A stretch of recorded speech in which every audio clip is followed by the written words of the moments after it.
Cost of retained earnings. So இதுல இருந்து தான் நம்ம வந்து ஒரு ப்ராப்ளம் டிஸ்கஸ் பண்ண போறோம். ஸோ ஆல்ரெடி நம்ம வந்து காஸ்ட் ஆஃப் ரீடைன்ட் ஏர்னிங்ஸ்னா என்ன and then basic simple problem வந்து டிஸ்கஸ் பண்ணோம். இப்போ வந்து நம்மளோட கொஸ்டின்ல வந்து cost of equity share capital கொடுக்கல அப்படின்னா அதுல இருந்து எப்படி நம்ம வந்துட்டு கால்குலேட் பண்ணிட்டு cost of retain earnings calculate பண்ண போறோம் அப்படின்றத தான் இப்போ நம்ம டிஸ்கஸ் பண்ண போறோம். ஸோ இதுல பாத்தீங்கன்னா the following data relates to Hamson Company Limited equity share capital 2,50,000 shares of rupees 10 each 25 lakh rupees வந்து ஈக்விட்டி ஷேர் கேபிட்டல் மூலமா ஃபண்டை ரேஸ் பண்றாங்க அந்த கம்பெனி. ஸோ இதுல இருந்து என்ன இன்ஃபர்மேஷன் அரைவ் பண்றோம்னா அவங்க எவ்வளவு நம்பர் ஆஃப் ஷேர்ஸ் இஷ்யூ பண்றாங்கன்னா 2,50,000 number of shares issue பண்றாங்க and the face value of one share 10 rupees and எவ்வளவு amount அவங்க mobilize பண்ணிருக்காங்க பாத்தீங்கன்னா 25 lakh rupees mobilize பண்ணிருக்காங்க. அடுத்தது next வந்து profit after tax பாத்தீங்கன்னா வந்து 22,50,000.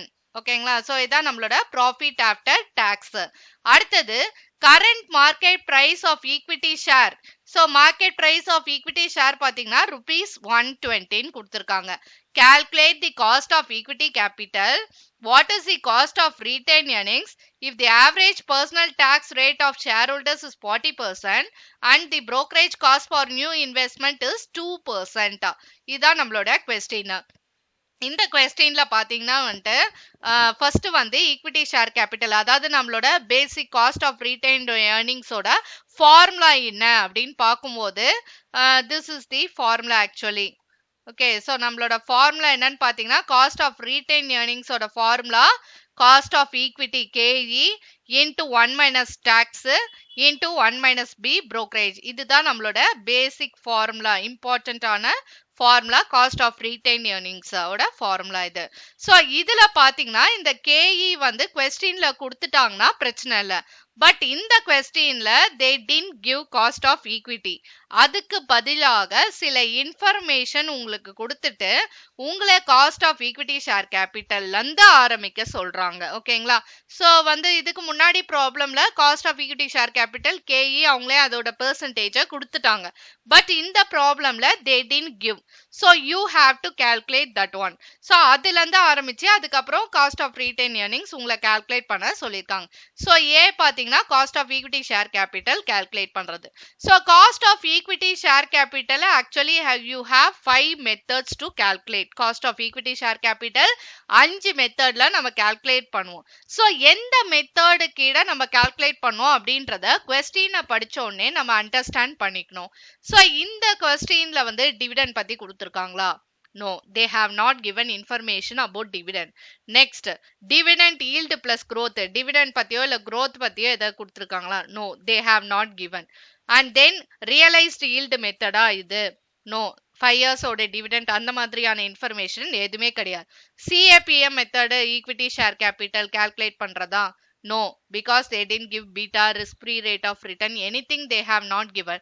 So only method which we can use here is earnings price method. So how we calculate here cost of equity அப்படின்னு பார்க்கும்போது earnings price method EPS அந்த earnings price method வச்சுதான் நம்ம calculate பண்ண போறோம்.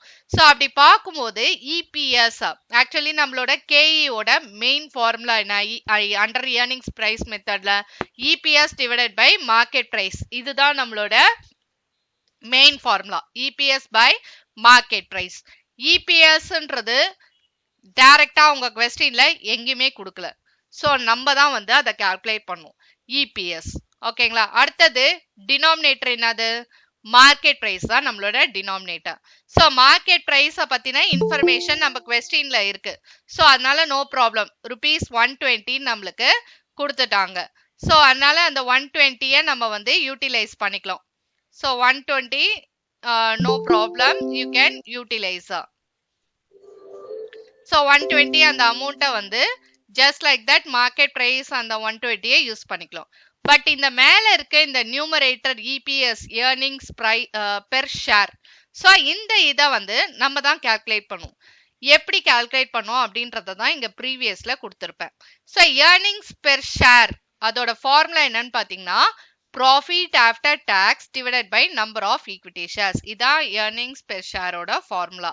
So sometimes வந்து profit after tax and dividend, இல்லை வந்து net profit after tax and dividend, இல்லை earnings available to equity shareholders, எல்லாம் மீனிங் ஒன்று தான். ஓகேங்களா? ஸோ வந்து அதாவது ப்ராஃபிட்லேருந்து மொத்தம் எல்லாருக்கும் கிளைம் செட்டில் பண்ண போக பேலன்ஸ் இருக்கக்கூடியது எல்லாமே ஈக்விட்டி ஷேர் ஹோல்டர்ஸ்க்கு தான் அப்படின்ற அர்த்தம் தான் இதுல வந்து அல்டிமேட்டா நம்ம புரிஞ்சுக்கிறது.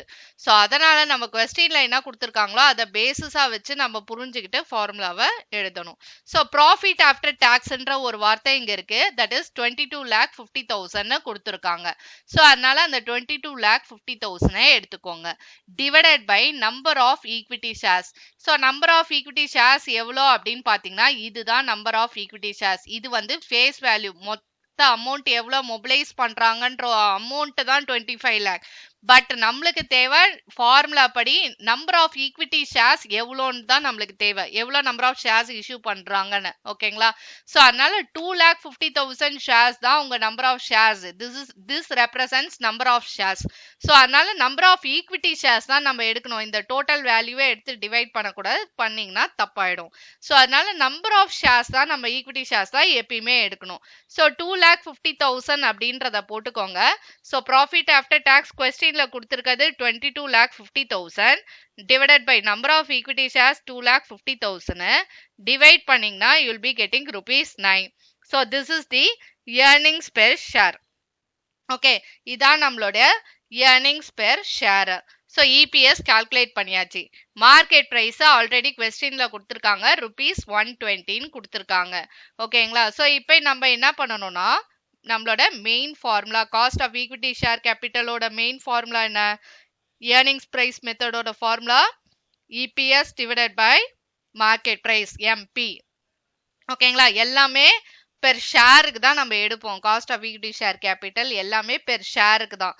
அதாவது 9 ரூபா ஒரு ஷேருக்கு வந்து 9 ரூபாய் எதிர்பார்க்கலாம்னு அர்த்தம் இபிஎஸ்னா. ஸோ வந்து 100 ஷேர் வச்சிருந்தானா அப்போ 900 you can earn from that company அப்படின்றது தான் அர்த்தம் இங்கே. ஸோ இபிஎஸ் பார்த்தீங்கன்னா ₹9 அவங்க வந்து ஏர்ன் பண்ணுறாங்க. அண்ட் எம்பி பார்த்தீங்கன்னா ₹120. So 9 divided by 120 into 100 actually போடணும், ஏன்னா பெர்சன்டேஜ்ல நம்ம ஆன்சரை காட்டணும். ஓகேங்களா? ஸோ அதனால ஃபார்முலாஸ்ல நம்ம புக்ல இபிஎஸ் டிவைடட் பை எம்பின்னு தான் இருக்கும். பட் நீங்க ஆன்சர் ஃபைனலா போடும்போது இன்டூ 100 போட்டு பெர்சன்டேஜ்ல தான் நம்ம காட்டணும்.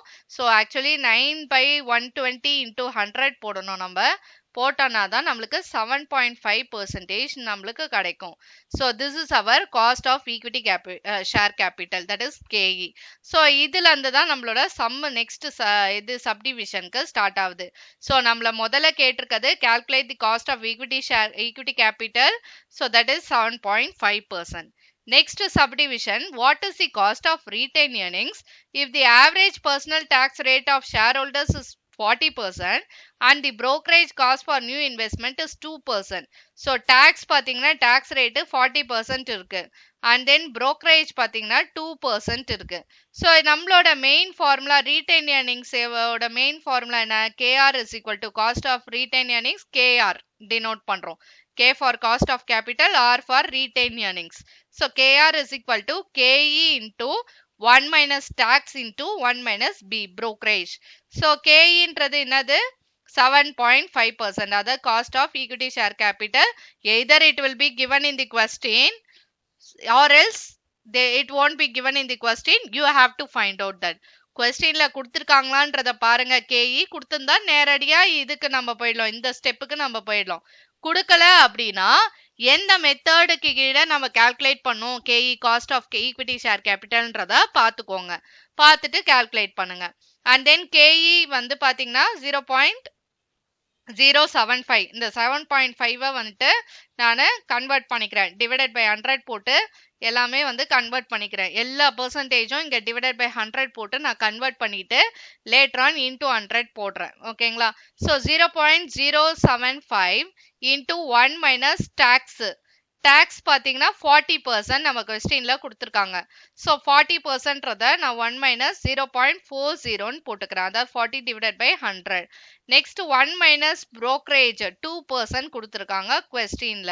So அதனால 2 divided by 100 போடும்போது எனக்கு 0.02 வருது. So 0.075 1 minus 0.40 போட்டீங்கன்னா you'll be getting 0.60. 1 minus 0.02 போட்டீங்கன்னா you'll be getting 0.98.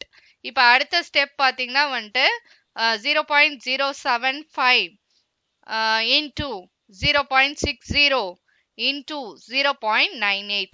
இத மூணுத்தையும் மல்டிப்ளை பண்ணுங்க. you'll be getting 0.0441. இப்ப into 100 போடுங்க. since you have to represent cost of retained earnings in percentage, so into 100 multiply by 100 பண்ணீங்கன்னா உங்களோட cost of retained earnings எவ்வளோ 4.41%. so therefore cost of retained earnings, that is KR, is equal to 4.41%. so இந்த ப்ராப்ளம்ல நம்ம என்ன discuss பண்ணிருக்கோம்னா, அதாவது cost of equity share capital கொடுத்துட்டு இருந்தாங்க அப்படின்னா straight away you can move to this formula. இந்த information, tax information, brokerage information மூணுத்தையும் கொடுத்துட்டாங்கன்னா straight away you can move to this formula and substitute and find out. whereas நம்மளோட questionல if they didn't give cost of equity share capital, you have to calculate cost of equity share capital. under what method அப்படின்றத mind யோசிக்கணும். so இந்த questionல பாத்தீங்கன்னா profit after tax பத்தின information கொடுத்துருந்தாங்க. Earnings after tax இல்ல profit after tax இந்த மாதிரி கொடுத்தாங்கன்னா அது earnings price method.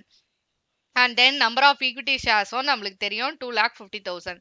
So இபிஎஸ்ஸை find out பண்ணிடுங்க. பண்ணிட்டு மார்க்கெட் ப்ரைஸ் கொடுத்துட்டாங்க. இது மார்க்கெட் ப்ரைஸ் பெர் ஷேரோட டீடைல் தான், நெட் ப்ரோசீட்ஸ்க்கான டீடைல் இல்லை.